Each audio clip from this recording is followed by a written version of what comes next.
Hello, everyone, and welcome to Tech Leaders Hub. Coming to you again after the stream yesterday. We're back online. We're live, coming to you, or you're watching the recording, so maybe we're not live. But welcome back. And my guest today is Anders Kring, Head of Technology Banking Operations at Lunar. Anders, how are you doing today?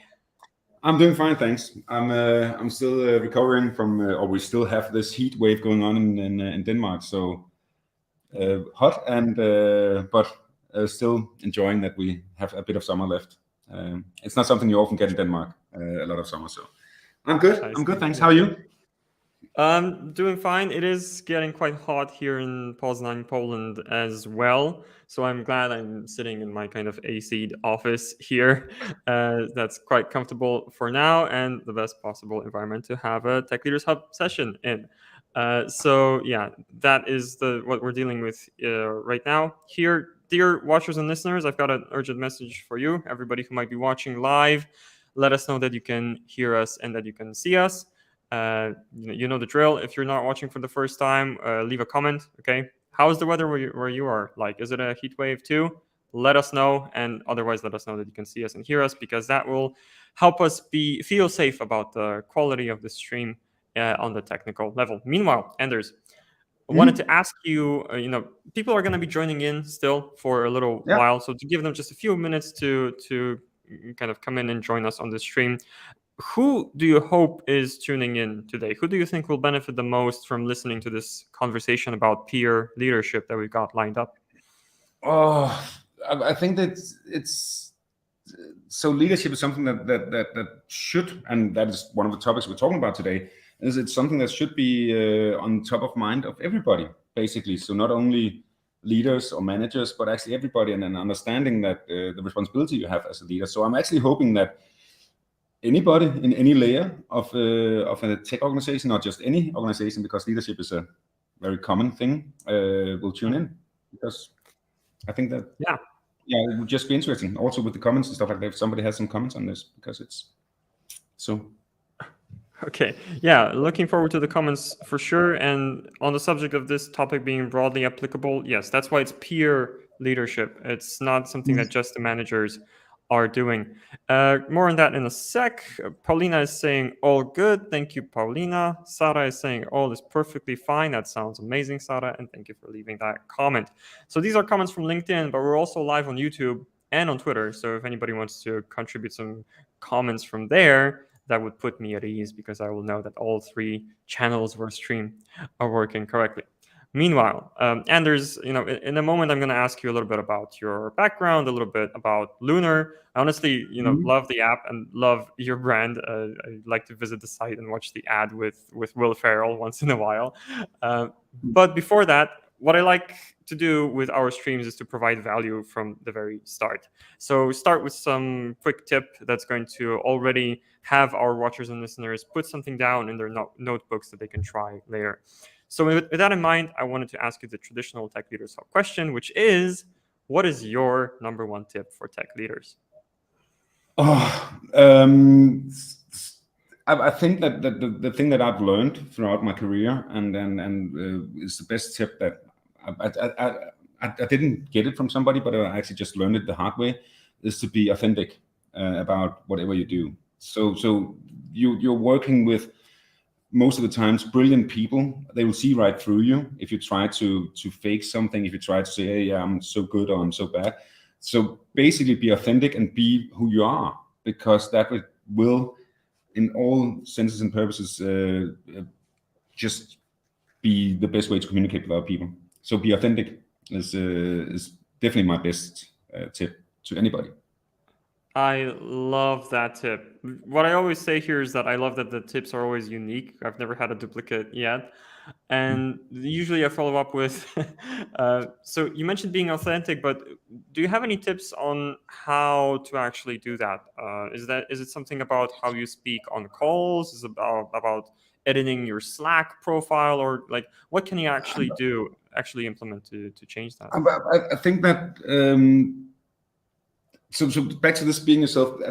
Unfortunately, it has been the way that a lot of brilliant coders and tech people the only way to be promoted back in the days, or maybe some places also now, is to be the best programmer becomes the manager, right? Which is can suck immensely, because the best coder might not be the best manager in any way. But actually, and when you get into that leadership role and that management role, actually just be honest and admit when you make mistakes, and admit that, you know what, I have absolutely no clue what you're talking about right now. I can try to give you some input, but I'm just stupid right now. So I'm going to ask you a shitload of really, really stupid questions right now. And it's not because I want to try to figure out if you're smart enough. It's actually just because I'm stupid. So be curious and be and just know that you make a lot of mistakes, and be honest about it. I think that is a way to kind of show that you're just there. What you see is what you get, right? I love that. That's something that you can really actually use on a call. I end up using it quite often as well. I don't think it's useful to like pretend that you know what's being talked about. It's better to take this hit, take this pain up front, and to actually get informed, right? So I agree with that completely. Yeah, right. and that's actually the point where they gain this trust, that you kind of have this possibility to say, hey man, we're all in this together. We need to have this trust.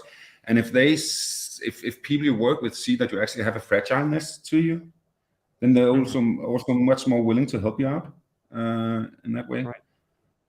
We don't live in the 80s where everybody needs to be a Gordon Gekko and you're like, I'm just the best, and the other times, luckily, we don't live there anymore.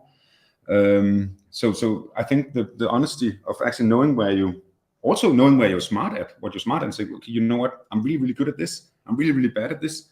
How can we make this work? I think that's a really important thing. I agree. You can't downplay your expertise either. As with many things, I think it's also a bit about striking a balance. So, So thank you so much for that tip. And I think it's a very relevant one. As always during these streams, something that I am going to think about using a little bit more myself. So in the meantime, very much in the vein of being authentic, I wanted to ask you, before we get to peer leadership, and building trust feels to me like a big part of this topic that we've got today as well. Before all that, I wanted to ask you about you. Can you tell us a little bit about your background, how this connects to what we're going to talk about here? And I'm sure some people are going to be curious about Lunar, so if you can say a few words about that, about your company, sure. I'm sure they would like to hear it as well. Sure. Let's just start with my background. I actually am a nerd. I have a master in computer science. Back in the last millennial, I went to university. And I came out, and the first kind of steps in my professional career was in the gaming industry, back when there was a PS2. So we made PS2 and Xbox games. And I kind of slowly moved into management, project management, and I guess the last 20 years I've been working very much with people management. I've been a lot in the media industry. And fast forward to a couple of years ago when I was asked to join Lunar as a person who didn't know anything, absolutely anything about finance, fintech, or banking or anything, but knew quite a bit about technology. And I was ensured by our CTO that banking knowledge is something that you can gain. You need to have respect towards it. It's a very regulated area, which I find super interesting. But the general tech knowledge was what we needed. And that says a bit about Lunar, because a lot of people like you go into, and no disrespect to that, it's great videos that we have. We have a great, a good product, a great financial product. But in all intents and purposes, Lunar is a technology company. So it's very founded in technology. And we build financial technology, hence the word fintech. And by kind of coincidence, we own our only customer, which is Lunar Bank. So it is everything that we do in Lunar is very focused on technology. We have an insane and amazing technology stack. We think about how we can always use technology for the best purposes, and then we create this wonderful product that people like. So that's kind of the background that I came from a technology place and have been working with people and technology for a lot of years. And now I'm working in this exciting regulated area, which is called financing and banking. Yeah, I really feel that in the sense that uh, you come in with one set of skills, but then there's a whole new world that you have to learn. Switching companies, or in my case, for example, entering SDX Next, the world of IT was really foreign to me when I was entering, especially software development, right? But that is something that you pick up, and you have to have a lot of these conversations where you say, "Actually, I have no idea what you're talking about, so please explain." Like I'm five. Yeah, exactly. But Exactly. and you come into these companies and you have all these operations like FTP, ML, PPP, DDD, blah blah blah, and you're like, I have absolutely no clue.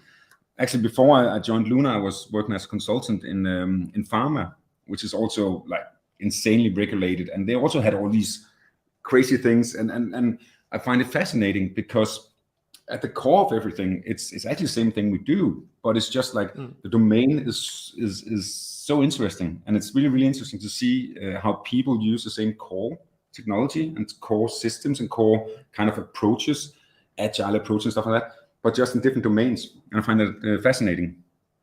And you can learn the domains.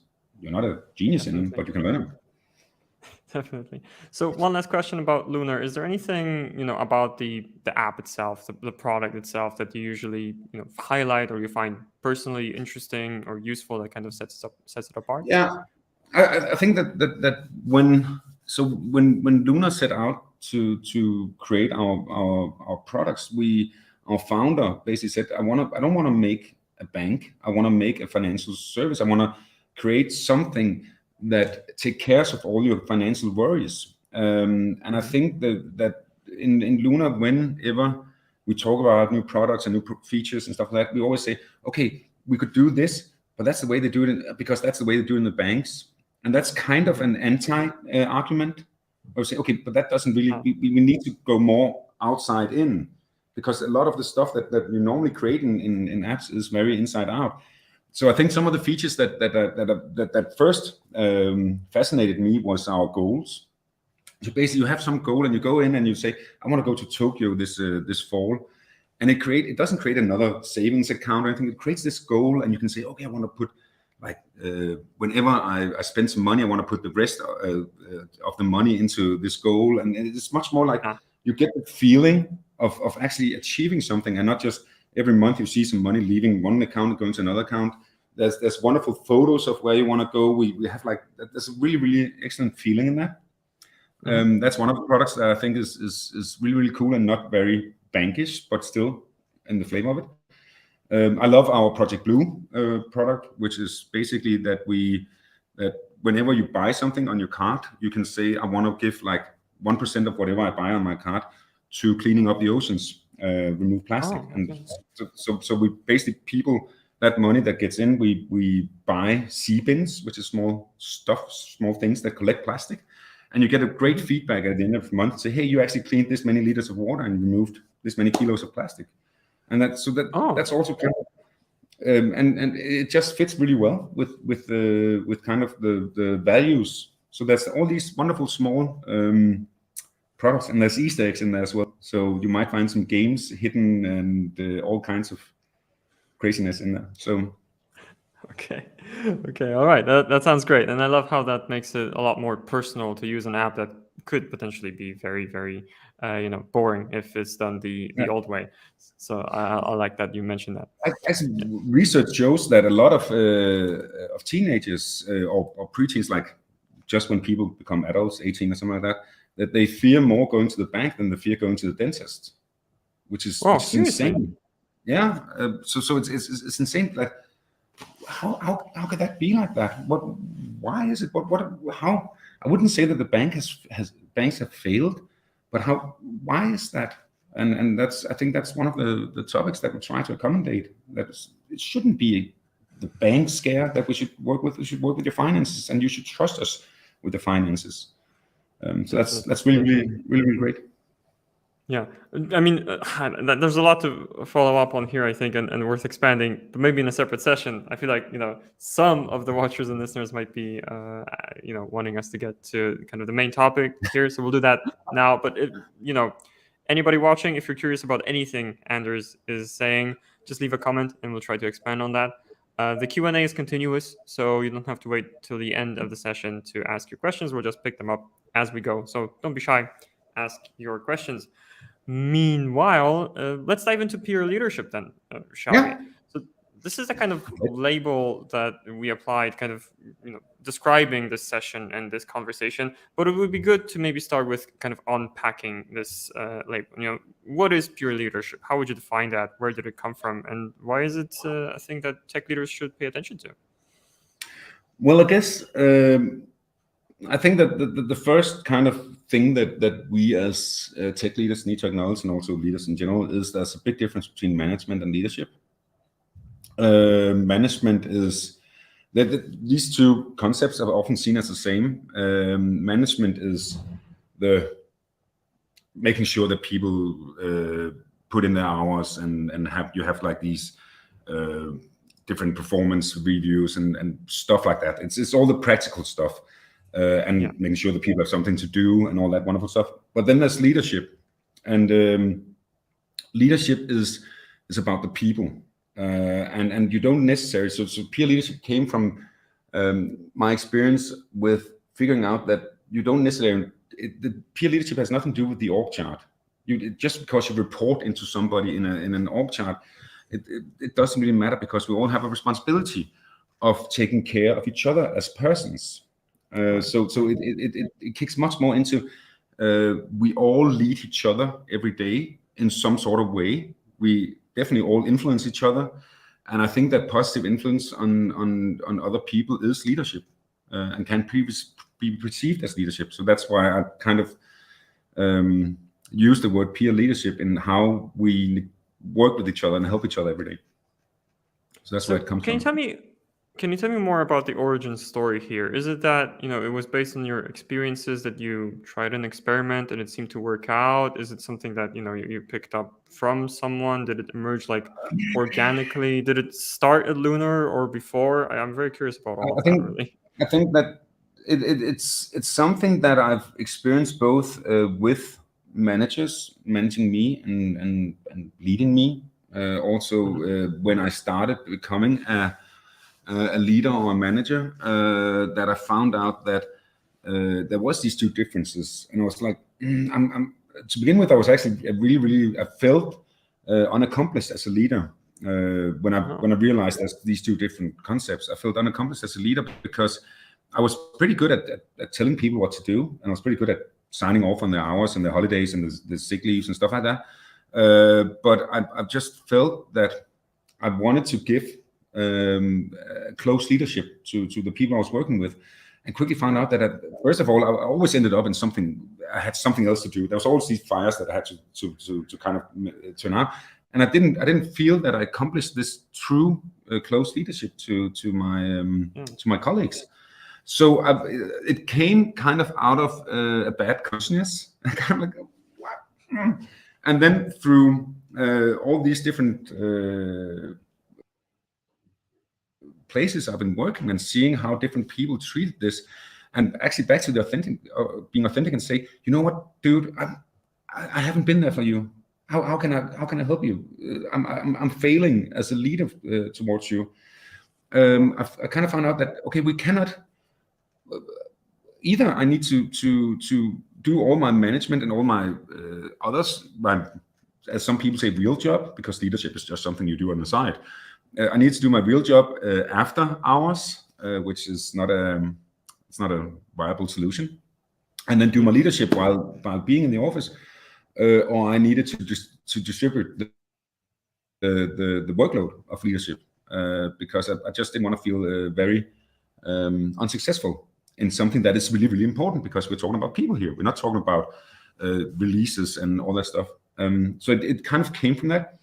And I think it materialized itself back in 2018 when I had a very stressful experience, and I actually went down with stress. And I kind of sat down and thought about where did this go wrong, and why is this? And I found out that it was the stress of not creating value to my peers and to my things. So it kind of never it materialized.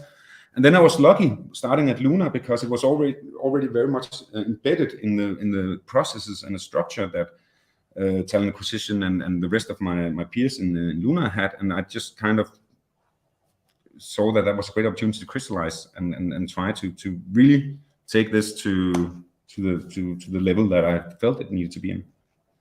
Oh, and I had a great opportunity to do it. So I love what you mentioned about, imagining this conversation, really going in front of somebody on your team and saying, I'm failing as a leader. That takes a lot of courage to be so open and vulnerable, or, you might say authentic.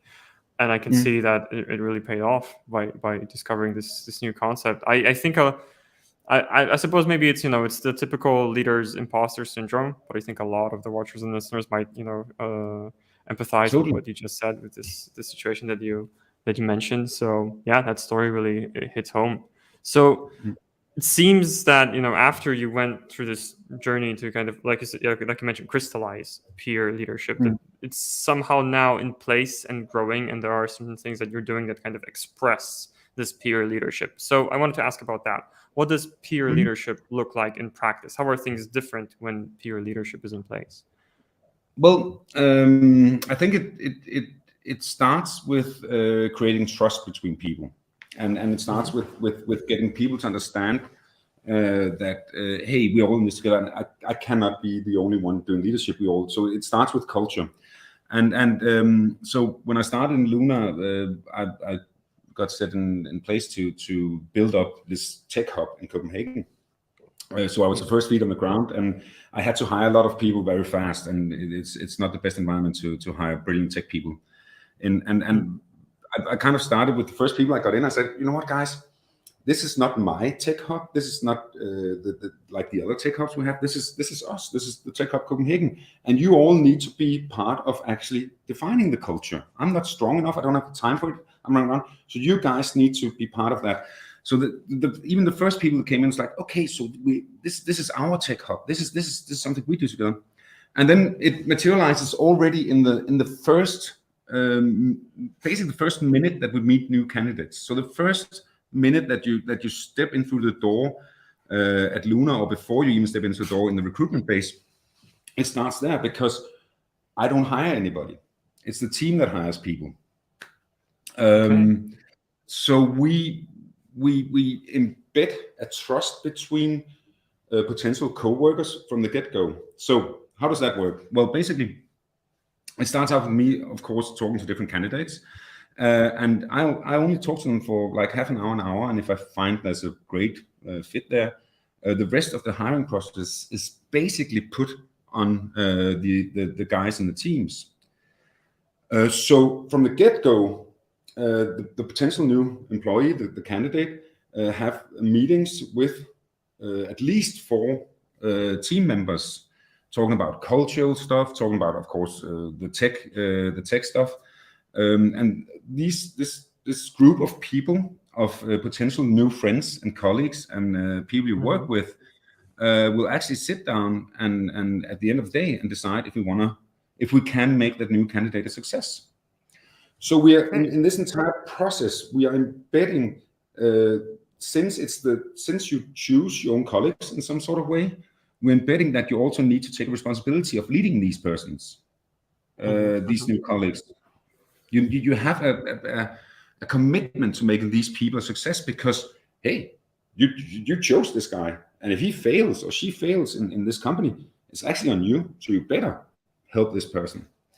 So that's from the get-go, and then as we people get more and more embedded into the company, they'll see that it's that we take care of each other in a peer leadership thing. Wow. So yes, that's one of the most surprising things about your process. This is something that I learned, also in our previous conversation before we went live. I wanted to ask a little bit more about that. So let's say, because I'm sure a lot of the people watching might be curious about the details. So let's say somebody is in that process, they got through this first layer, which is actually you in this case, and they're talking with the team. Does the team also decide, like, I'm not sure how it's structured on your end, but does the team also decide that, hey, this person is more like a regular level developer, this should be more like a senior? Do they make Totally. those kinds of decisions too? Totally. So the way it goes in more details is that I talked to this person, and we in this process we haven't hired people into particular teams. We have five or six teams in Copenhagen right now, squads, and so I meet this person and say, okay, this is a cool guy, and they seem to be brilliant, and then they go to get a small coding assignment, and then we have an idea that this person would fit perfectly already from the get-go into Squad Surveyor or Squad Pioneer, squads are all named after spacefaring, because their domain is really cool. But in general, we have like two people talking culturally, very much. I don't like the word interview, the English word interview, because the word interview kind of reflects to we interview you. So we ask you a lot of questions and you better answer them. It's more conversation. Okay. And the people who's already in Lunar that talks to these guys are trained. They've done it a lot of times. And they know that they shouldn't talk too much. So they talk about the cultural stuff. Then they meet two other people, the candidate meet two other people and talk about the tech assignment. And also we are prepping the candidate and say, you know what, this is a small tech assignment. Don't see it as you need to do everything perfect. You need to do everything really, really fine and have full test coverage or something like that. You should see it more as Friday afternoon after you've been working on this task with your colleagues, and you sit and drink a beer Friday afternoon and like, oh, how did you fix that problem? Oh, you did this. Wow, that's interesting. Kind of. So we're trying to really create an atmosphere of, hey, let's talk. Let's just have a conversation. But actually, what happens after that is that the guys on Medium sit together and then they discuss. Okay, and that's why it's very important that we don't discuss if the person is technical capable, or if the person is a brilliant guy, or is a wonderful nerd, or whatever. We discuss, can we make this person a success in Lunar? Okay. Because, and in some cases, we have candidates that are very junior, and we say, you know what? This person would fit perfectly into this squad, because they're at a point right now where they can take juniors in, and the juniors can create this diversity. Sometimes we have very senior people and say, you know what? We cannot make this person a success because they're too locked into the way they do stuff. So we cannot make this person a success, or we don't have the capabilities to actually explain this. Or this person said that he's actually is very fond of very strict norms. And right now there's a bit of chaos in the company, so maybe we shouldn't do this. So we always talk about, can we make this person a success? And sometimes we are able to take junior engineers in, and sometimes we're able to take senior engineers in, and sometimes we're not. So it's very important that we don't talk about, are they junior, are they senior, are they fitting in this squad, that squad? We're actually talking about, and how can we make this person a success? So and it is very much that conversation. I sit in the room, I try not to say much, but it is very much a conversation that these guys have. Because at the end of the day, and that's back to the peer leadership, at the end of the day, these guys are the guys who are going to sit with the new candidate 8 hours a day. Yeah. I'm not going to do that. They're going to, so they know best how this person would fit into the dynamics of the teams. Yeah, I think that's part of this process that's really brilliant. Having the people who are actually on the front lines have the most say, because they know, they have the most intimate knowledge of like what are the gaps, what is needed, like day to day, what are the problems, and how this person can fit into solving them. I love that whole concept. It sounds like a revolution, implementing that. I'm not sure where one would start. I suppose it's more like a leap of faith kind of thing. Is this something that, let me just ask out of your own curiosity then, is this something that you just decided to like test as an experiment and it's stuck, or was it done some other way? No, it came out of it came out of we couldn't achieve what we've done without doing it like this, because back to the realization that I was sitting there and I had to have like 20-30 people joining in a very unorganic way into the company within 1 year. Yeah. So sitting down and planning, how do we get 30 people to create a strong culture? So it came much more out of a need, kind of okay, the only way we can succeed with this is that if everybody takes responsibility. And of course, like I said, that there were processes in place that were very much the same as what we're doing in Lunar already. We just kind of built upon that and try to actually make a formalized process about how we do this, and kind of say, okay, this is really, really good.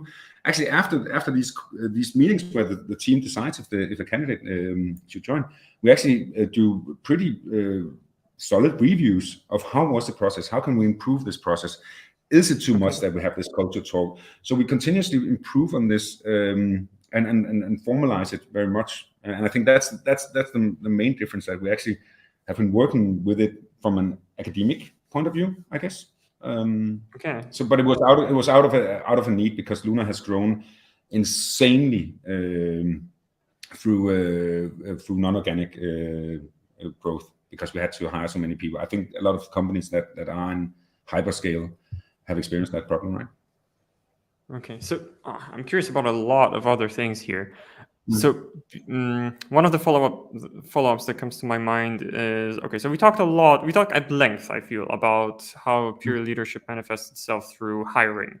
I think a lot of people are going to be curious about, where else does this change things? Where else does it manifest? Well, I guess we touched a bit upon it. So this, once a person starts in our culture or in our organization, these guys who kind of has been through the interview process, they are committed to make this person a success. So the first day this person comes into the office, they have 4 friends who will ensure their success. And that means that this bond of trust and relationship already starts there, and that continues throughout the workday. So it's really, really hard for a leader to first of all, if you have like 20 directs and you need to have a one-on-one with each of your directs every month, then you can sign off like 2 weeks off the bat, even if you just do it if you have like 2 a day and put in the effort to have your one-on-ones, right? Yeah. And these one-on-ones normally get really kind of fluffy and very much, hey, I'm working on this problem, can you help me with that problem? Instead of just talking about how are you actually feeling, how are you actually doing. These conversations can also very often become, because there is kind of a power relationship, because you are their manager. So you actually have their faith in your hands in some sort of way, or at least so the conversations doesn't always get honest and true. Even though that you try to have a great relationship with your colleagues, it's just, it doesn't really get 100% honest and true.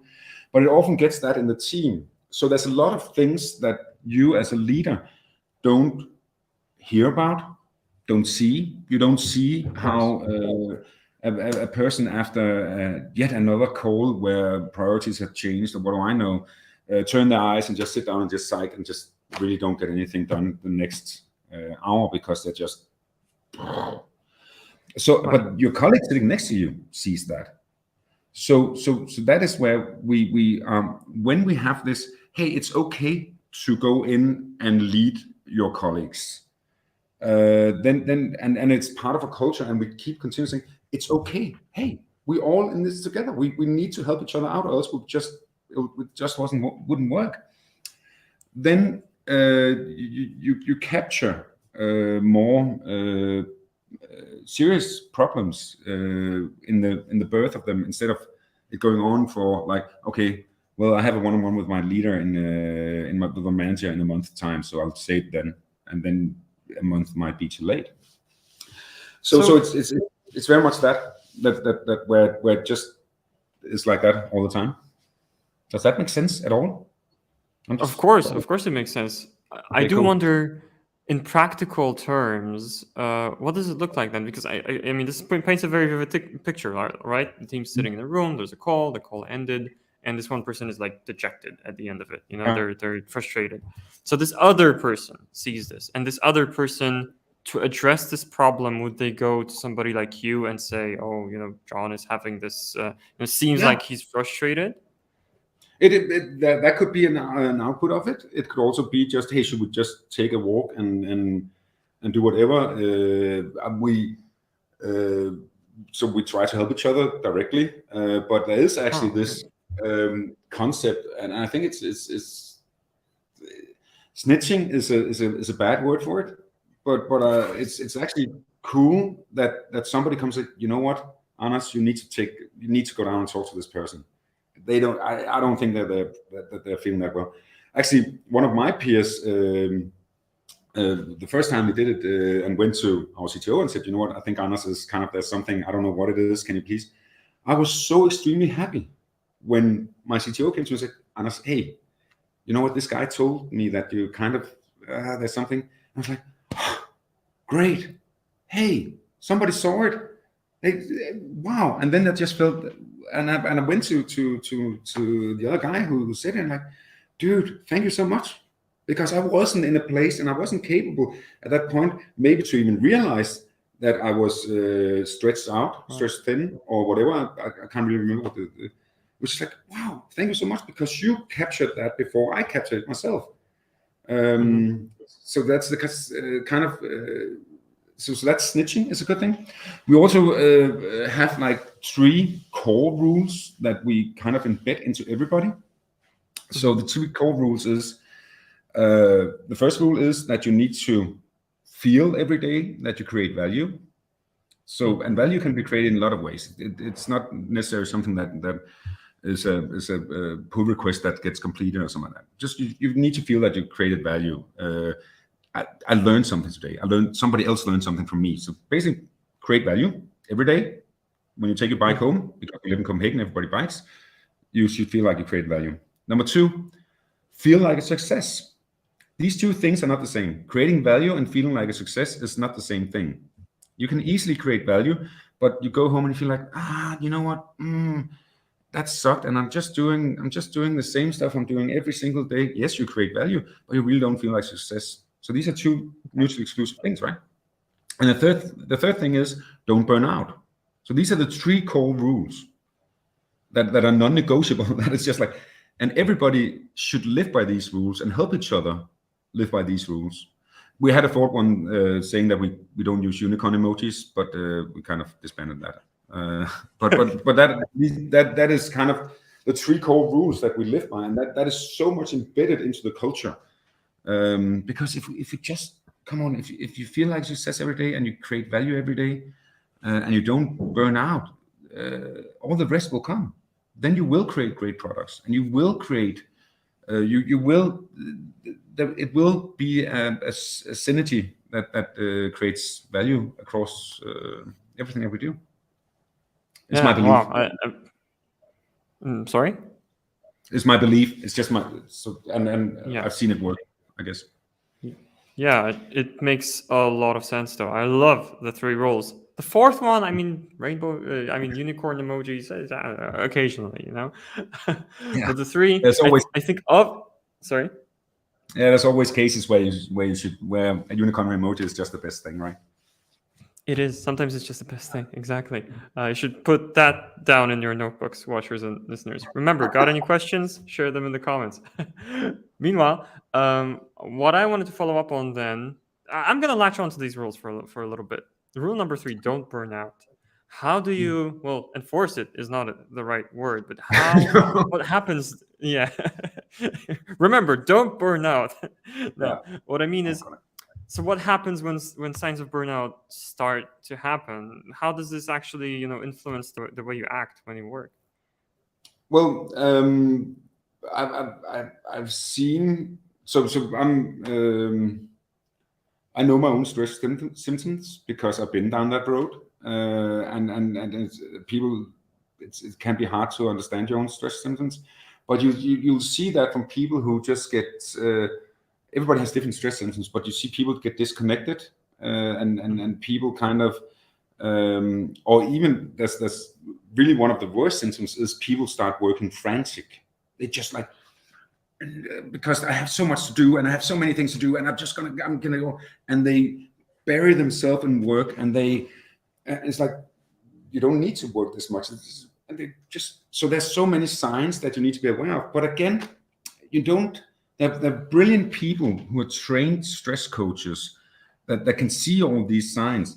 But if you have already embedded empathy and respect and trust towards each other in this peer leadership setup, then you automatically would see how you'll see the signs of other people, because it's just the same that you know exactly. And we don't all colleagues don't need to be friends, but you know exactly when you go out with your bandmates, see one of your bandmates, it's like, yeah, hey dude, the drums are not hit that hard, or you don't growl that much right now.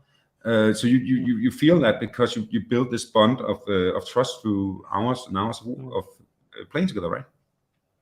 Yeah, exactly. And that's that time that people spend together that will nourish these things. And of course, it always helps to have social gatherings, so we get closer and closer to each other. We're big fans of board games and computer games and beers, so we try to have that as well. And yeah, so there's, I don't think there's any particular formula for how to address that, but it's just something. If it's one of the rules, then we are aware that this might happen. It's embedded somewhere in the back of your head, right? So you're conscious about it, right? Like a lot of the things we discussed today, it seems a lot of it is just rooted in empathy and trust, right? So that, you know, keeping that at the forefront seems to help you identify these signs. So I promised I'm gonna highlight the comments coming in, but the comments are about rule number 4. Sarah just used the unicorn emoji there. And Jakub, I'm not gonna read all of your titles, man, but he says no unicorn emojis. Yes, wow, okay. So people really latch on to to that. I know that when I go into Slack after this conversation, then I'm just gonna be spammed down with unicorns now. I know. Yeah. I bet on your Slack there's gonna be a lot. Now I need to check hours after this too to see how people react. All right. So one more thing I'm curious about then. In terms of like coming back to the core topic of peer leadership, I can see that you're checking for this when you hire too. But have you ever had pushback against this idea, or have you ever had like counter arguments towards peer leadership? Is there? What I'm curious about is like, just tell me more about that. Let's just give the floor to you here. Yeah, but yeah, I definitely had pushback because there's people who see that as actually declining a responsibility that you have. Actually, you're the manager. Come on, it's your responsibility to. If you actually had one guy writing me once saying that in a work court, if something, you are responsible as you have a leadership responsibility. If somebody got I don't know, it could be somebody who got bullied out of the company or whatever, some kind of work. You are actually responsible because you're the leader and you will be taking responsibility. No, I'm not responsible because I'm a leader. I'm responsible because I'm the manager. And that responsibility I will easily take on me. Any day of the week, I'll never push away that responsibility. And that's so I get the pushback when people don't acknowledge that's a difference between management and leadership. So yeah, people are pushing back on it, and people think that have also just commented that it's because I'm a lazy guy, but it has absolutely nothing to do with that. It is basically just to make sure when people actually get the explanation why we're doing this, and that the important part here is that we're working with people. It's humans. It's a lot of emotion when people start a new job and work in a company. It's a tremendous responsibility you have as a company or as a leader to make sure that they don't go through the trauma of not being success, not feeling like you create value, or burn out. So it's really, really important, and you need to take this responsibility really, really seriously. So I think it's more important that when people understand that this is actually what we're talking about. We're talking about real human beings and not HR and not human resources. It's real people that have put their faith into your hands, that you're going to make sure help them have a great time these 8 hours a day or more that they sit with you. I think that so when people understand that, then I think they understand why we're doing this, that we're doing distributed leadership. I think we had in the intro conversations, we had this little thing about that, how hard it is to start a new job, and how much faith you give in a place, and so I think we talked about this, that it was actually easier to find our wife than it was our job, because we spent more waking hours with our job than with our wives, right? But of course it's not like that, but it's just it is a tremendous trauma that people can get if they don't feel like success, because it's a root identity, the job you have and the people you work with. So it's one of the biggest responsibilities we can take upon us as leaders.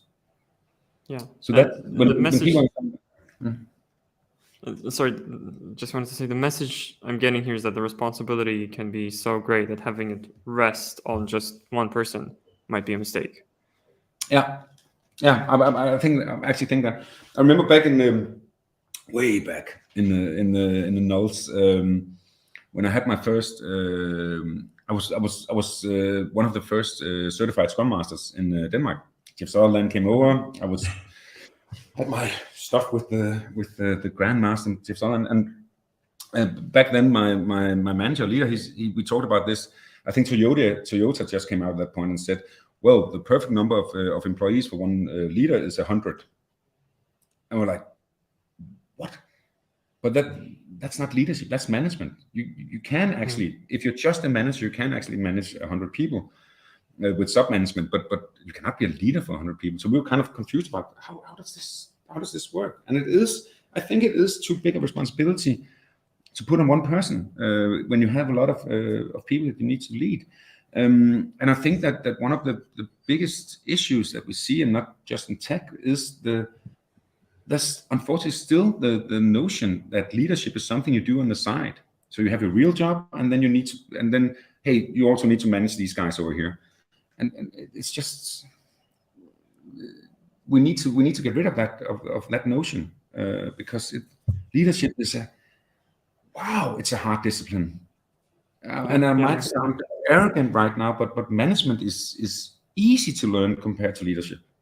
It's so insane and so hard.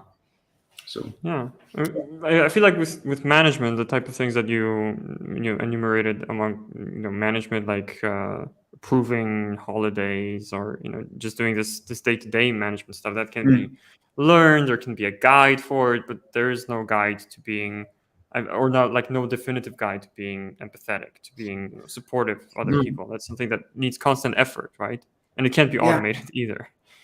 No, we in Lunar we work very much with the situation-based leadership kind of framework, and in that situation, you talk about 4 different places you can be as a person in a particular job, in a particular situation. So that you have so many ways, the matrix of different ways to approach leadership in that matrix is just insane, and it's so hard, and it's really, really hard. It's nice to have a framework where you can talk about, this guy's a U1 and he needs to have an S4 leading or whatever, or lead and underlead, but it's just so hard, and it takes a lot of time, and that's getting back to, you don't have time to sit next to that person every single day to feel all these things.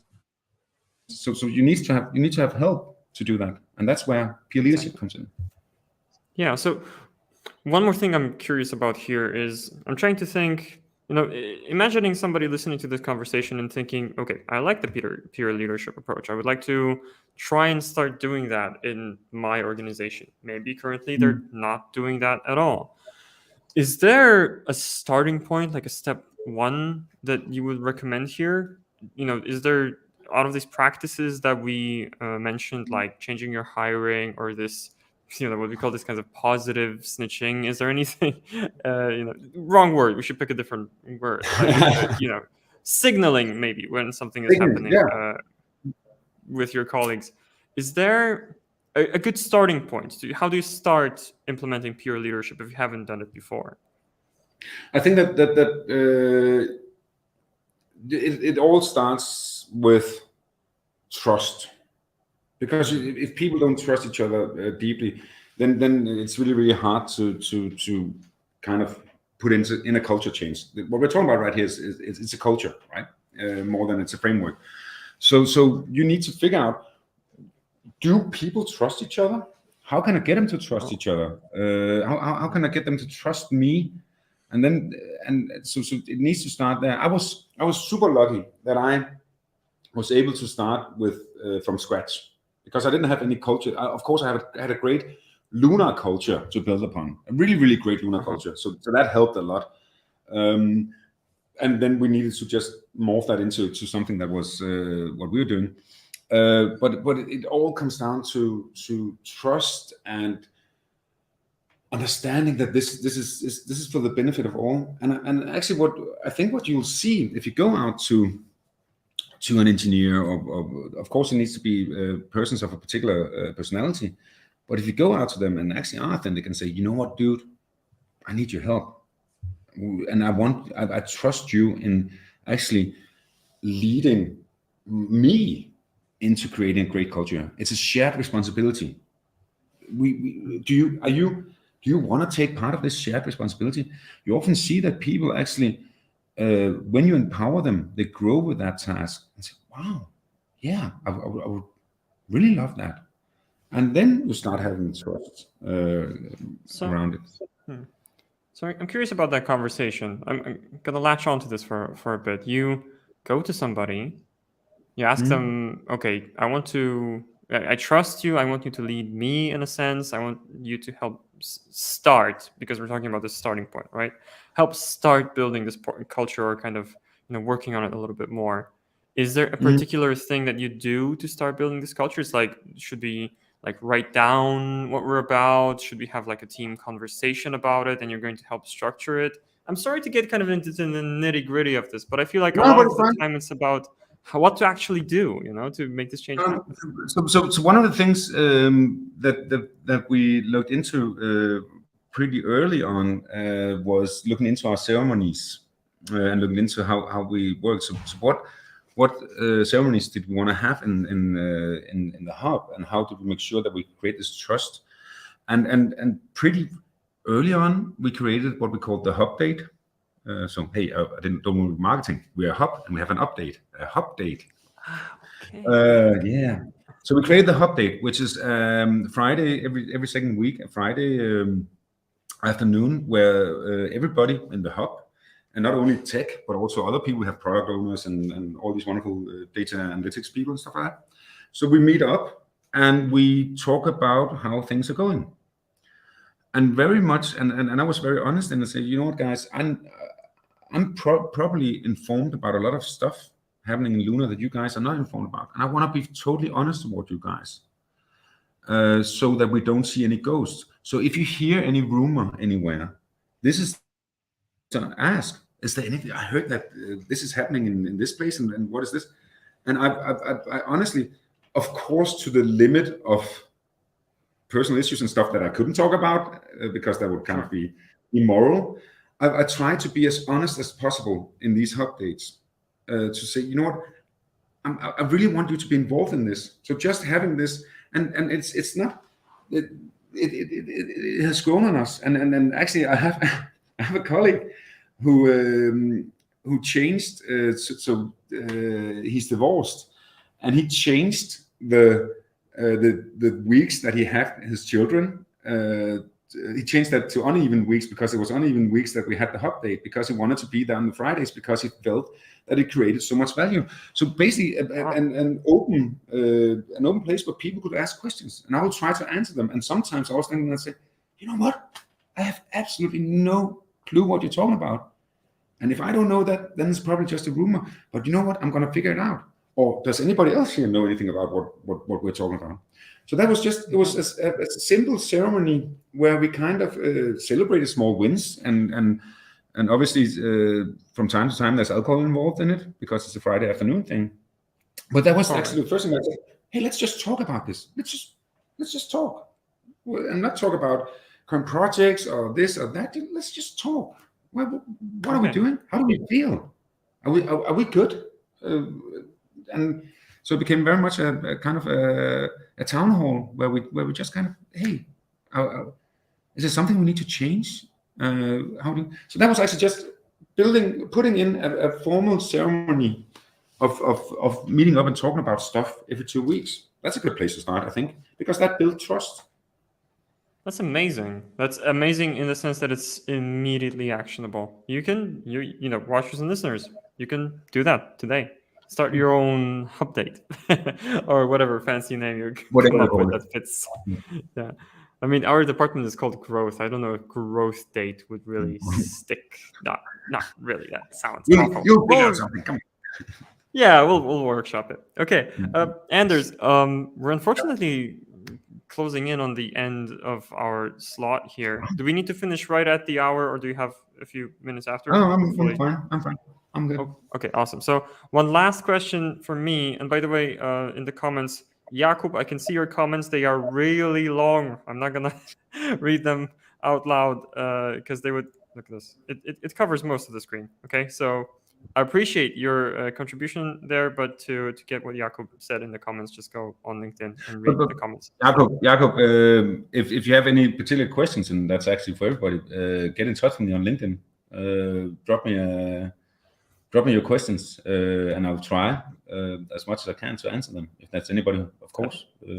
Definitely. I can recommend a conversation with Anders based on this one and our previous one. So definitely do that. I wanted to ask you, Anders, before we finish, is there anything else that you were thinking of bringing in today? Anything that I failed to ask about that you would like to add to this topic before we go into, you know, announcements, calls to actions, and whatnot? No, I think we covered it. It covered the things pretty much. At least what we talk about. There's so many angles in this, and just going into leadership. There's so many angles, so many pitfalls, and so many things, and it's as you probably can see, it's something that really I feel a lot about. I'm very passionate about. Some people would say, but there's just so many angles in it, and you can go into sociology and psychology and all kinds of things. And but I think we had a great conversation about an very interesting topic. Yeah, but we won't scratch the surface. Yeah, thank you. And you touched upon something that I will use this as a summary, that you can go into sociology, psychology, you can go into process thinking, systems thinking, all of that. But sometimes you just got to sit down with your people and ask, are we good? That's what I'm getting from this session, Exactly. Yeah, exactly. And so I think it comes into this in order, like we talked about that before that, we talked about that it's when you move into a new area, new domain of work, that you need to be curious about what happens in that domain and work, and that in that way you learn so much. It's the same with people. Be curious about people, and actually, and it's not where they live or what children they have or how many children they have or their hobbies. It's actually, who are you? Are we good? How does this make you feel when I say this, and how does this? And it's a wonderful thing. There's so many wonderful things inside of people's heads, and it's just Exactly.